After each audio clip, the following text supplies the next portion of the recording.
और आपकी आवाज में आज बात सेटलमेंट की सियासत की। मध्य प्रदेश की सियासत में इस वक्त यही वो टर्म है जो सत्ता की स्थिरता को तय करेगा। कांग्रेस को सिंधिया का सांसद बनना सेटल होना दिखता है और समर्थकों से यह सवाल पूछा जाता है कि अब तुम्हारा क्या होगा। सवाल यह सियासी लहजे में पूछा गया है तो फिर इग्नोर नहीं किया जा सकता। लेकिन एक हकीकत यह भी है कि ऐसा सेटलमेंट तो कई मोर्चों पर होना है। 22 पूर्व विधायकों को सेटल होना है। बीजेपी के 107 विधायकों में से भी ऐसे कई हैं जो सरकार में सिंधिया जैसा ही सेटलमेंट चाहते हैं, तो कई ऐसे भी हैं जिनमें से कुछ को साधने के लिए तो खुद गृह मंत्री और कई विधानसभाओं के प्रभारी इस वक्त पसीना बहा रहे हैं। अब सवाल यह है कि चुनावी प्रबंधन में इस बार क्या क्या सेटल होगा और कैसे कैसे साधा जाएगा। चर्चा इसी पर करेंगे, लेकिन उससे पहले एक रिपोर्ट आपको दिखाते हैं।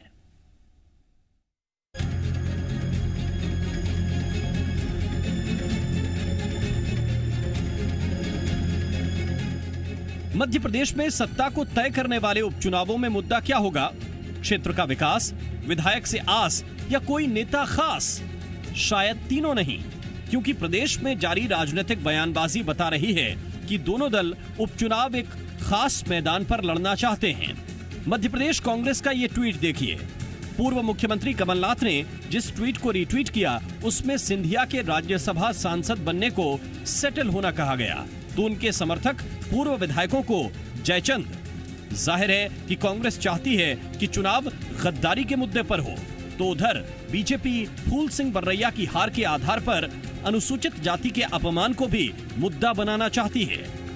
ये देखो, उनकी कथनी और करनी में ये अंतर पूरे मध्य प्रदेश में देख लिया कि जो दलित को सम्मान मिलना चाहिए वो नहीं मिल पाया, और भारतीय जनता पार्टी दलित हो गई। एक दलित आपके सामने बैठा है, फिर से दोबारा मंत्री बना दिया कि ये अंतर है। पहले बीजेपी विधायक अरविंद भदौरिया और अब जल संसाधन मंत्री तुलसी सिलावट जिस तरह अपने मोहरों की सजावट कर रहे हैं, उससे लगता तो यही है कि बीजेपी कांग्रेस के मैदान में उतरने की बजाय विपक्ष को अपने पाले में लाकर जंग करना चाहती है। अब कांग्रेस इस मुद्दे पर भी काउंटर तो कर रही है, लेकिन जरा संभल कर। तो उनके ज्ञान पे हंसी आ रही है कि वो कांग्रेस सरकार में भी मंत्री थे, तो जब वो कांग्रेस सरकार में मंत्री थे तो जब उनको दलित प्रेम याद नहीं आया। आज भाजपा ने उन्हें मंत्री बना दिया तो वो कह रहे कि दलित को मंत्री बनाए। कांग्रेस में उनका वर्ग कुछ और था क्या उनकी जाति कुछ और थी, जो आज भाजपा में आके वो दलित हो गए, अनुसूचित जाति वर्ग के हो गए। जाहिर है दोनों दल खुद को अनुसूचित जाति वर्ग का हिमायती दिखाने की कोशिश में हैं, लेकिन ये भी सच है कि जनता की अदालत में तो हर बात का जवाब देना पड़ता है। अब देखना यही है कि कौन सा दल चुनाव को अपने मुद्दों पर लेकर आ पाता है। ब्यूरो रिपोर्ट, जी मीडिया, भोपाल। और आइए चर्चा की शुरुआत करते हैं। इस वक्त कांग्रेस के कद्दावर नेता और मध्य प्रदेश सरकार में पूर्व मंत्री सज्जन सिंह वर्मा जी हमारे साथ जुड़ गए। सज्जन सिंह जी, बहुत बहुत स्वागत है आपका जी मध्य प्रदेश छत्तीसगढ़ पर। और हमारे एसोसिएट एडिटर हरीश दिवेकर भी इस वक्त हमारे साथ जुड़े हुए हैं। लेकिन पहले प्रश्न में हरीश आपसे ही करना चाहता हूं। सवाल यह है कि क्या क्या सेटल होना है। एक तंज तो वहां से आया कि सिंधिया सेटल हो गए, समर्थकों का क्या होगा, लेकिन सेटल तो अभी बहुत कुछ होना है। सिर्फ वो 22 विधायक जो कांग्रेस छोड़कर बीजेपी में आ गए, या फिर मंत्री पद को लेकर, कैबिनेट विस्तार को लेकर, टिकट बांटने को लेकर, जो कार्यकर्ता टिकट बांटने से नाराज होंगे उनको लेकर क्या क्या सेटल होना है।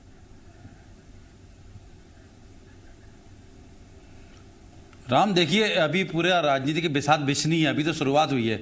और राज्यसभा चुनाव जो है इसका एक आगाज था, और राज्यसभा पहले ऐसा माना जाता है राज्यसभा चुनाव से पहले मंत्रिमंडल बन जाएगा, और कांग्रेस भी बेसब्री से इंतजार कर रही है। जितना इंतजार उन मंत्रियों को बनने का है उतना ज्यादा कांग्रेस को है। कांग्रेस चाहती है एक बार मंत्रिमंडल बन जाए, स्थिति साफ हो जाए, जिससे आगे की रणनीति बनाई जा सके।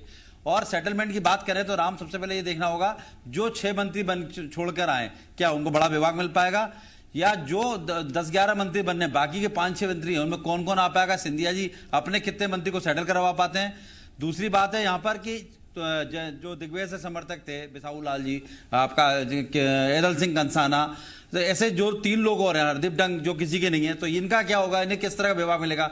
तो ये सारे गणित अभी सेटल होना है। दलित की राजनीति की बात चल रही है, तो ये देखिए 24 में से 5 सीटें ऐसी हैं जो दलित की सीटें हैं। ये इसलिए बार बार भाजपा दलित की बात कर रही है कि जानती है इन 5 सीटों में दलित के सीधे सीधा वोट गिरेगा। तो एक तरह से गणित जो पूरा चल रहा है वो गणित इस बात का चल रहा है कि बाजी कौन मारे, तो कैसे चुनावी बिसात बिछाए। लेकिन राज्यसभा के चुनाव ने पूरा मैनेजमेंट भाजपा का बिगाड़ दिया है। भाजपा आत्मविश्वास से लबरेज थी, उस आत्मविश्वास में एक छेद हो गया है। हालांकि छेद बहुत छोटा है, लेकिन छोटा छेद अगर समय रहते नहीं सुधारा गया तो बड़ा हो सकता है। वहीं कांग्रेस जो अभी तक टूटी थी, 22 विधायक जाने के बाद कांग्रेस बिखर गई थी, इस राज्यसभा चुनाव में कांग्रेस को मजबूती मिली है और एकजुट रही है। यहां तक कि भाजपा से क्रॉस वोटिंग भी हुई है कांग्रेस के लिए, तो ये भाजपा कांग्रेस के लिए शुभ संकेत हैं जी। और आने वाले उपचुनाव में हम सज्जन सिंह वर्मा जी से पूछ माना जाए कांग्रेस के कार्यकर्ता और पदाधिकारी। वर्मा जी, बीजेपी चाह रही है कि फूल सिंह बरैया की हार को मुद्दा बना लिया जाए, राम जी, अनुसूचित जाति के अपमान को मुद्दा बना लिया जाए। लेकिन आप लोगों की क्या ऐसी स्ट्रेटजी है जो आप उनके विधायक से ही क्रॉस वोटिंग करा लेते हैं? आप लोगों ने कुछ ऐसा प्रलोभन दिया या कुछ नहीं तो मोहब्बत में ही करवा लिया बिना प्रलोभन के, या फिर ये अंदर की गुस्सा है, अंदर नाराजगी है लोगों में? क्या देखते हैं इसमें आप?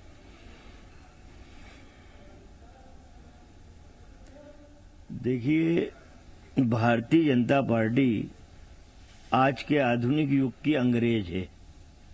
फूट डालो, राज करो। इन्हें अपनी भुजाओं पर विश्वास तो रहा नहीं। कई राज्य हार गए, खरीद फरोख्त की राजनीति कर रहे हैं, कर लो। देश और प्रदेश की जनता देख रही है। फूल सिंह बरैया जी, कल हम लोग 2 घंटे बैठे, उनके मन में कहीं मलाल नहीं है। उन्होंने कहा कि कांग्रेस ने मुझे राज्यसभा का उम्मीदवार बनाया, ये मेरे लिए बड़ी बात है। मैं एक राष्ट्रीय राजनीतिक दल जो सबसे पुराना है देश में, उसका सदस्य हूं, यही मुझे खुशी है। बात ये तुलसी सिलावट का मैंने बयान सुना, आप उस पर बाद में आओगे, मैं पहले आ जाता हूं। झूठ बोलने की पराकाष्ठा, एक जर्रे को कांग्रेस ने उठा के आसमां का सितारा बना दिया। तुलसी सिलावट क्या थे? खुद ही बोलते थे मैं तो सब्जी बेचता था। अब बोलना भैया, सब्जी बेचता था। सब्जी बेचता था तो कांग्रेस ने टिकट दिया ना, एमएलए का टिकट दिया ना, मंत्री बनाया ना। कांग्रेस ने तो 2-2 गृह मंत्री बनाए, महेंद्र बोध, बाला बच्चन, अनुसूचित जाति जनजाति वर्ग के, इमरती देवी, डॉक्टर प्रभुराम चौधरी, सज्जन वर्मा, विजय लक्ष्मी साधो, लखन घनघोरिया। अरे हम अनुसूचित जाति के लोगों को 28 में से 21% इस मंत्रिमंडल में हमें प्रतिनिधित्व मिला। कितनी झूठ की दुकान चलाने वाले लोग, शर्म करो। बिके हुए लोगों, तुम्हारे क्षेत्र की जनता तुमसे पूछ लेगी। उस इलाके का एक भी दलित तुम्हें वोट देने वाला नहीं कि तुमने उसके माथे पे बिक के कलंक लगाया है। तुमने अपने आका का इतिहास दोहराया, जिस आका ने ग्वालियर में इतिहास दोहराया था झांसी की रानी के साथ, तुमने मध्य प्रदेश में कांग्रेस के साथ इतिहास दोहराया। आप बहुत वरिष्ठ हैं, लेकिन आप फिर वही बात कर रहे हैं जो सामान्य आपके प्रवक्ता चूक करते हैं। जो ग्वालियर का इतिहास है वो तो इतने सालों तक आपको भी पता होगा। आपने भी 10 साल मंत्री रखा, आपने भी बड़े पदों पर रखा, आपने स्टार प्रचारक रखा, आपने महासचिव बनाया उत्तर प्रदेश में चुनाव लड़ने के लिए, आपने सारी व्यवस्था की। फिर ये ग्वालियर का इतिहास रह कर क्यों याद आता है आपको? एक गलती माफ करता है राम जी, कोई भी हो एक गलती माफ करता है। ये थोड़ी पता कि इतिहास दोहराया जाएगा, फिर वही कहानी दोहराई जाएगी, फिर पीठ में खंजर घोंपे जाएंगे। ये थोड़ी, अब उनके चेले यही कर रहे हैं, सारे चेले यही कर रहे हैं। अरे सिंधिया जी महान होते तो खुद को प्रत्याशी बनाने के बजाय राज्यसभा का अपने ग्रुप के किसी दलित को बनाते, तब ये लोग बात करते हैं यहाँ के कि दलित का भेदभाव। तो आप लोग किस मुद्दे पे ये चुनाव लड़ना चाहते खुद हैं? बोलता था क्या आप लोगों ने ये क्लियर कर दिया है कि मुद्दा में ये 2 शब्द रहेंगे, जयचंद और गद्दारी? इसके अलावा भी कुछ रहेगा क्या चुनाव में? बिल्कुल नहीं, बिल्कुल नहीं। राम जी, कमलनाथ ने जो करके दिखाया 1.25 साल में इस प्रदेश में, भू माफियाओं से रेत माफिया, बार डांस संस्कृति को मिटा के, गौशालाओं का निर्माण करके किसानों का कर्ज माफ करके, वृद्धाओं का पेंशन बढ़ा के, कई ऐसे काम कमलनाथ ने किए हैं जो इतिहास में उदाहरण बने। बिजली का बिल आप देख लीजिए, 100 रुपये भी नहीं आता था, आज 4-4 हजार रुपये का बिल गरीब कहाँ से भरेगा? रो रहा है, त्राही त्राही कर रहा है। किसान अपना गेहूं नहीं बेच पाया, गीला हो गया, सड़ रहा है, कर्ज में डूबा है। हमने तो कर्ज माफ किया। 1 जून को 2 लाख की सूची आने वाली थी, 2-2 लाख का कर्जा हम माफ कर रहे थे। क्या बीजेपी माफ करेगी? हमारी सरकार आएगी 3 महीने बाद, उनके बचे हुए किसानों का भी 2-2 लाख का कर्जा माफ करेंगे। लेकिन आपको लगता नहीं कि चुनौती बड़ी कठिन है आपके सामने? कार्य खराब पे चुनाव लड़े। आप इस वक्त जिस संख्या बल के साथ हैं, हौसला है, और बीजेपी के तो अपने 107 हैं, उसमें आपको बहुत लंबी दूरी तय करनी है, और उसके लिए आपको ऐसे कद्दावर प्रत्याशी भी चाहिए जो चुनाव जीतने का मादा रखते हो। ये सब कुछ इतने जल्दी मैनेज हो जाएगा? जी बिल्कुल राम जी। एक बच्चा परीक्षा में बैठता है, आजकल कट ऑफ कितना % हो गया? 99.9, तब उसको एडमिशन मिलता है। जी। कांग्रेस उसी हौसले के साथ 100 में से 100 नंबर लाने के हौसले से चुनाव लड़ रही है। सारी सीटें 24 की 24 जीतने के माध्यम के साथ हम चुनाव लड़ रहे हैं। ठीक है हरीश, लेकिन बार बार ये जो बीच बीच में हर 2 दिन में या हर दूसरे दिन, ये समझ लीजिए, ये जयचंद सेटल होना, ये तंज क्या कांग्रेस की टीस बताता है, दर्द बताता है कि अभी भी दर्द है उस चीज का, या जनता के सामने ये दिखाने की कोशिश है कि ये चीज जनता भूल ना जाए उपचुनाव से पहले?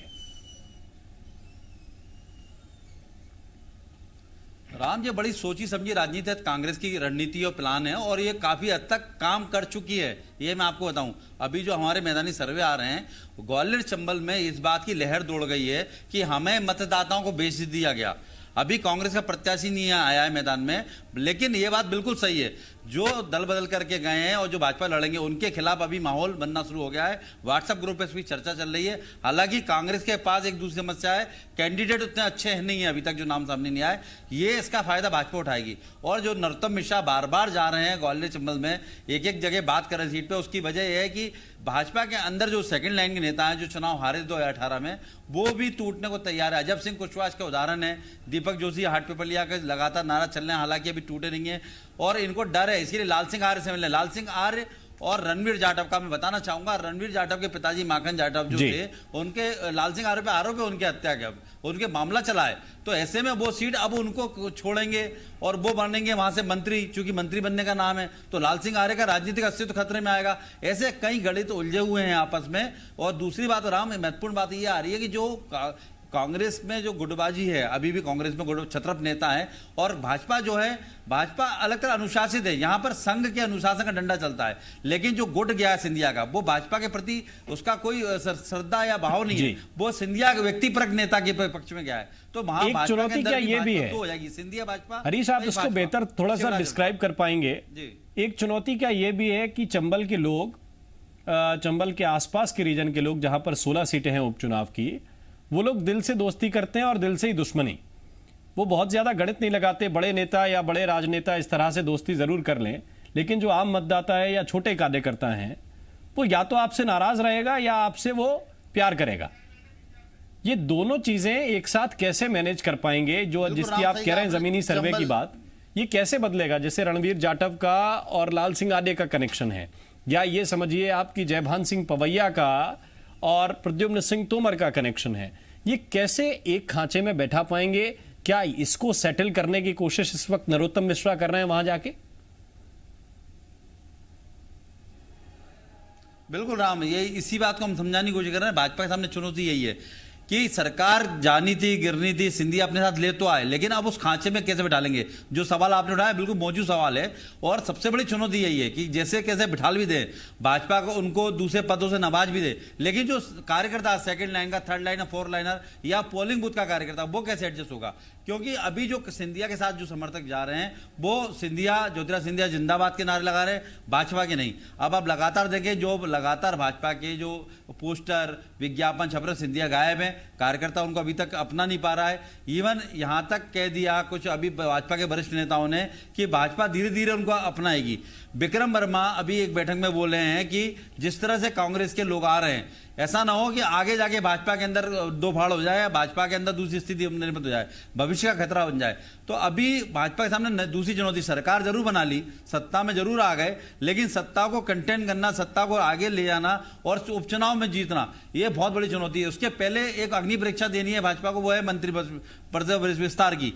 राज्यसभा के पहले मंत्रिपरिषद टाला इसीलिए किया कि क्रॉस वोटिंग ना हो जाए, इसका डर था, इसीलिए मंत्रिमंडल का विस्तार राज्यसभा से पहले नहीं किया गया। लेकिन आप देखें राम कि मंत्रिमंडल विस्तार नहीं किया गया और सबको संतुष्ट किया गया कि आपको जगह दी जाएगी। उसके बावजूद दलित नेता आदिवासी विधायक जो है क्रॉस वोटिंग करते हैं। तो ये बहुत बड़ा एक तरह से भाजपा को हिला देने वाला है, वो भी तब जब प्रबंधन के लिए केंद्रीय मंत्री प्रकाश जावड़ेकर, केंद्रीय मंत्री नरेंद्र सिंह तोमर, वी पंडा ये लोग आए हुए, डेरा डाले हुए हैं, प्रबंधन हो रहा, 10-10 विधायकों की दोनों पार्टियों का। सज्जन सिंह वर्मा जी, बड़ा संगठन है आप लोगों का, तब भी गलती हो रही और दोनों पार्टियों में बड़े बड़े नेता भी हैं। जी हाँ, जी अब लेकिन जो इसको कहिए कि सत्ता को तय करने वाला, सरकार को तय करने वाली ये 24 सीटें ही हैं, इन पर प्रदर्शन ही तय करेगा कि आपको अब अगली लड़ाई 2023 में लड़नी है या फिर बीजेपी विपक्ष में आ जाएगी, ये इसी से तय होगा।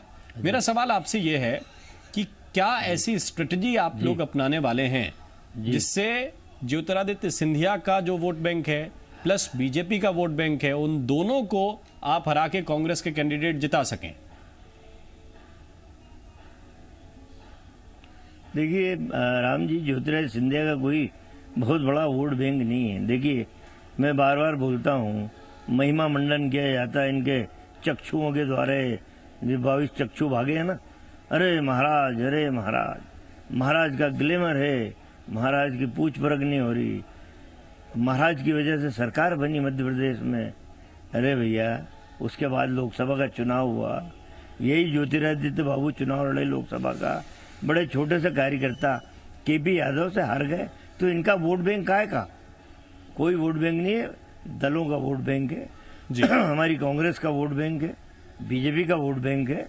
हमारे वोट बैंक के बल पे, हमारे कार्यकलापों के बल पे, और जो धोखा हुआ है कांग्रेस का, जो ठगा हुआ महसूस कर रहा है आम मतदाता, वो हमारे साथ चुनाव लड़ेगा। वो चाहता है कि हमने 5 साल का मैंडेट दिया, 5 साल तक ये सरकार चले। तो हमारे पास बहुत सारे सीधे सीधे गणित हैं कि कांग्रेस के साथ आम जनता, आम मतदाता चुनाव लड़ रहा है।